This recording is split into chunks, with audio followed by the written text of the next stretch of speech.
Hey, food friends, and welcome to the Food Founders Podcast. Whether you're looking to get on your very first store shelf or you're looking to grow your national or even international food brand, this podcast is going to teach you what it really takes to launch, grow, and scale a packaged food brand. Hear the food founder journeys of brands growing in their industry so you can fast track your food business success. I'm your host, Ainsley, and this is the Food Founders Podcast.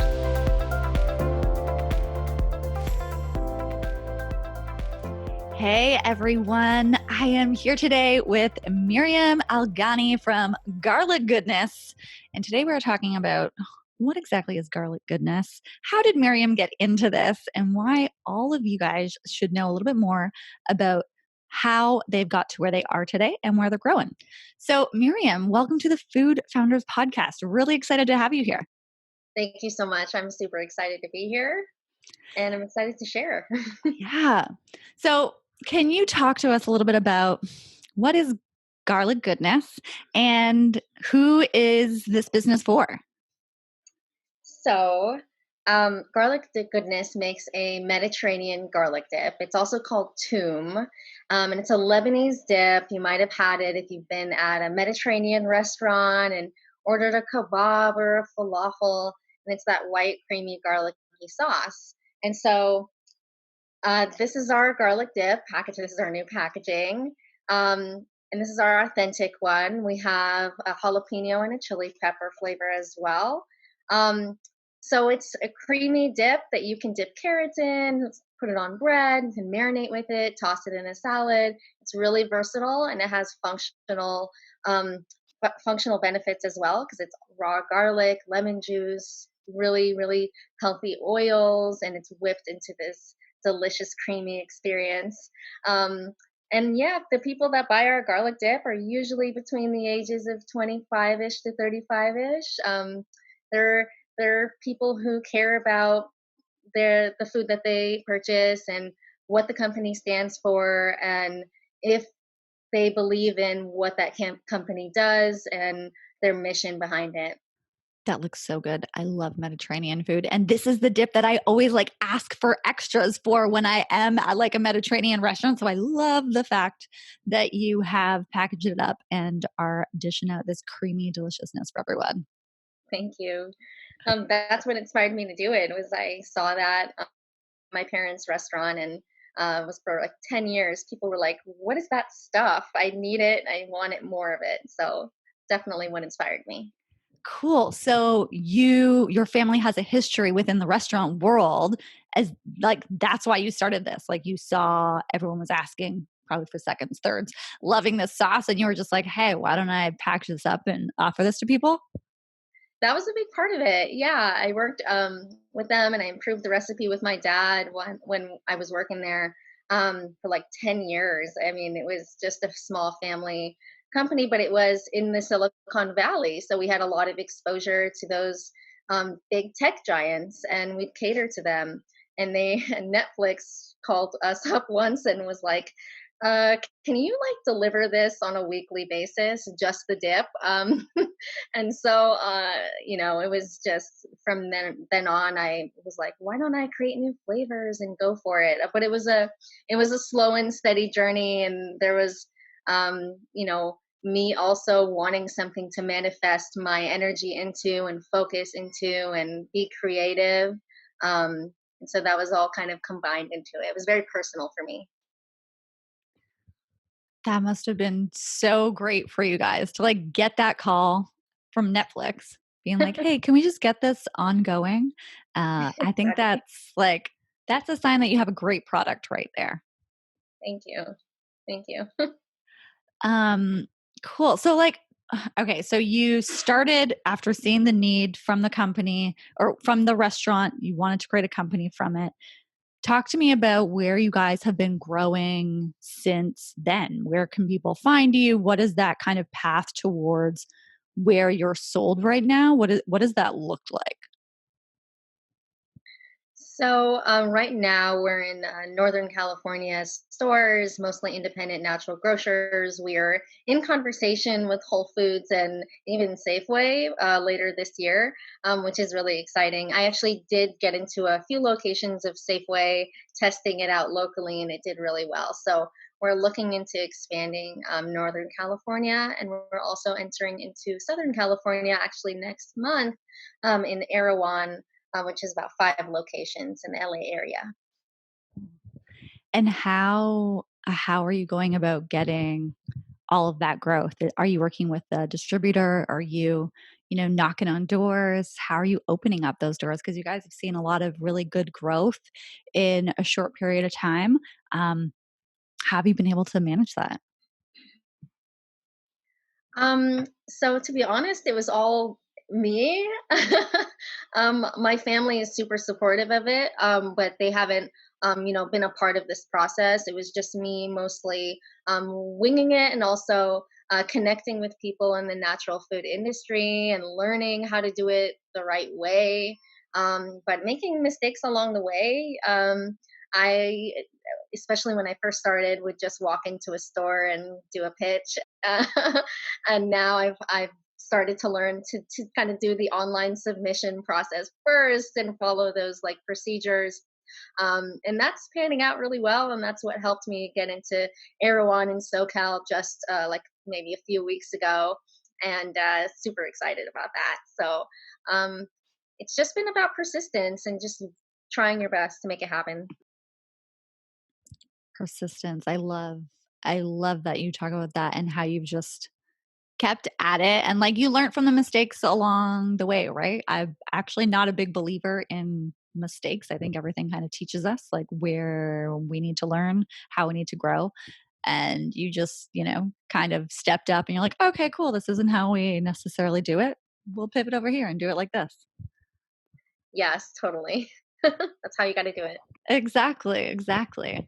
And then where are you guys at from a production perspective right now? Are you using a co-manufacturer? Do you have your own facility?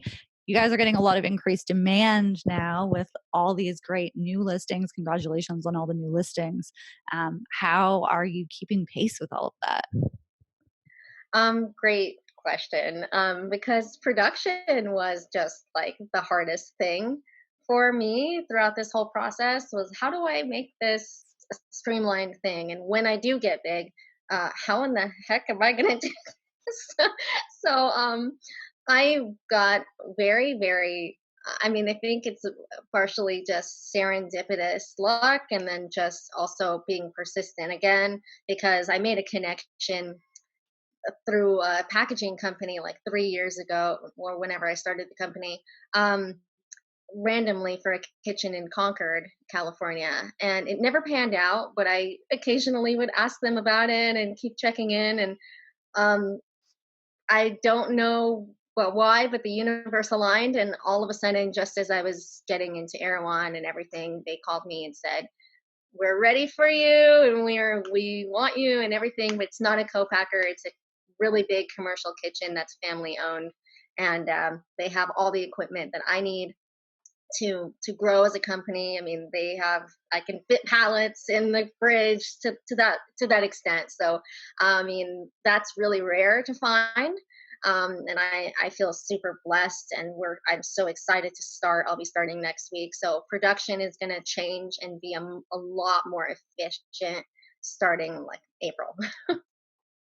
That's so exciting. And where there's like definitely this consistency about how you are getting the things that you're getting in your business, which is this, consistent follow up, this kind of like tenacity of going after people and not like letting things fall to the wayside. You're like continuously staying on top of it. And then these opportunities are presenting themselves afterwards exactly when you need them. It's amazing.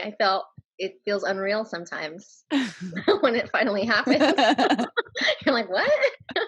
Yeah. That's exciting. That's going to be a whole new set of learnings, I'm sure, going into the production on that larger scale, working from that commercial kitchen. As Absolutely.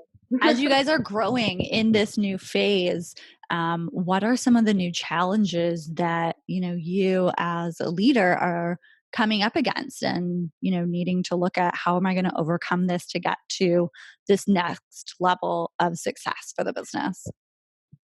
Such a great question.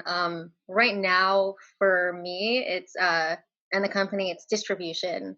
That's definitely really difficult. Being a young entrepreneur, I think sometimes walking in, and I like apparently look like way younger than I am, so I sometimes am met with like hesitation. Like, does she even know what she's getting into? Like, that's been really hard, and so especially now with the virus kind of taking over, we were about to get in finally to a distributor, and then they they froze up because of that until later. So that's like definitely a challenge. Is how do I get it to these places in an efficient way and a financially makes sense way? Uh, Once we do grow, and how can I be strategic about those partnerships? Should I continue with DSD and invest in my own trucking people in line, or should I just hand it off to a distributor? So I'm kind of in in the mud right now, deciding how to move forward with that. Yeah, that's such a big piece, that distribution piece, and really figuring out what the next piece is. Because you have to ship refrigerated too, right? So that's like a whole other layer of complexity. Yeah, absolutely, and it's a little pricier than non-perishables. Right, right. Well, yeah, I'm sure once everything gets back to a new normal, after everything COVID, hopefully all those relationships open back up with the distribution piece. Based on everything you shared so far, I can imagine that everything's going to just kind of fall in place again, as it seems to do, because you don't let things fall off the table, which is great. Thank you, I appreciate that. So I'm going to give everyone the advice that you should take that skill set and do that, and not letting things slide, because you shared that a number of times already, which is awesome. You might even not know that that's one of your like superpowers that you have as a founder, but I really recognize that. And so I'm calling you out on that. That's awesome. Love it. For anyone else who is starting out, what advice do you have for them as they are at the early stages of their business, or maybe they're contemplating bringing a great recipe that they already know people know, love, and trust, bringing that to market? Well, a couple of things. One thing I would have really liked to have done if I started over was to go to the SBA website and do their free classes and make sure that I understand um, just how complex it is to run a business, all the financial aspects and the paperwork. I mean, it's a lot. I did a lot of research when I could have probably just consulted with somebody and had it done a lot faster and made sure I didn't make some of those mistakes that I did. And on top of that, I think getting worried or hung up on not having a product that fits everybody.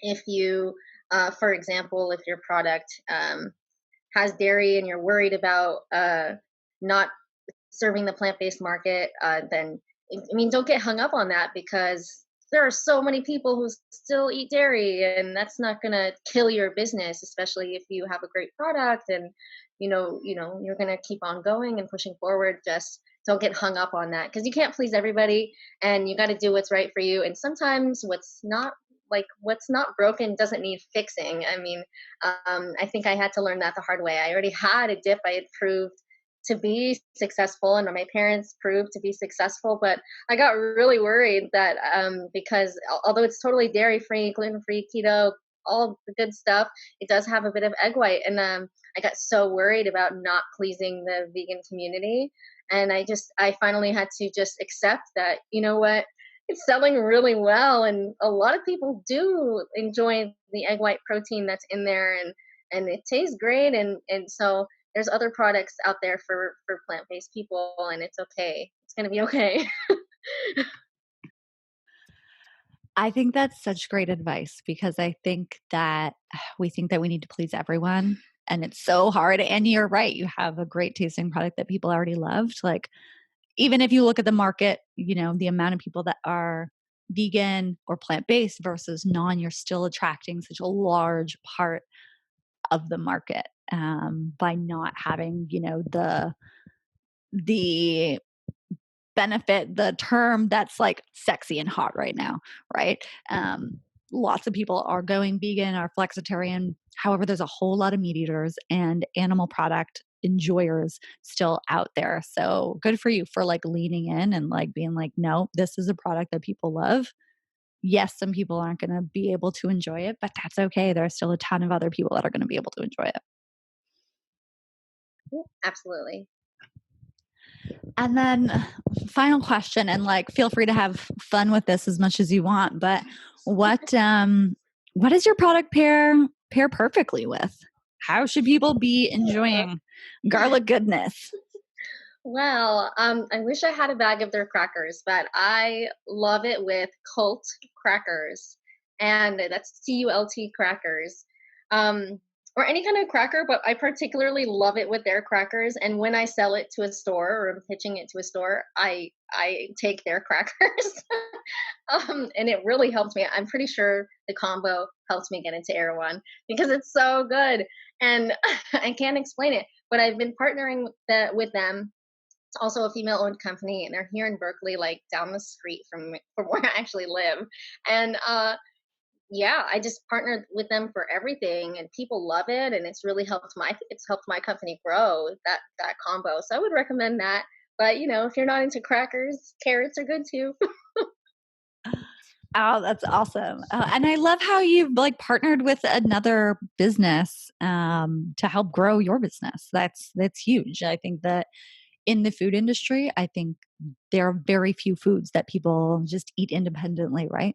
So if you know that people are going to be dipping with your product, obviously you are the dip. They're going to be putting something in it.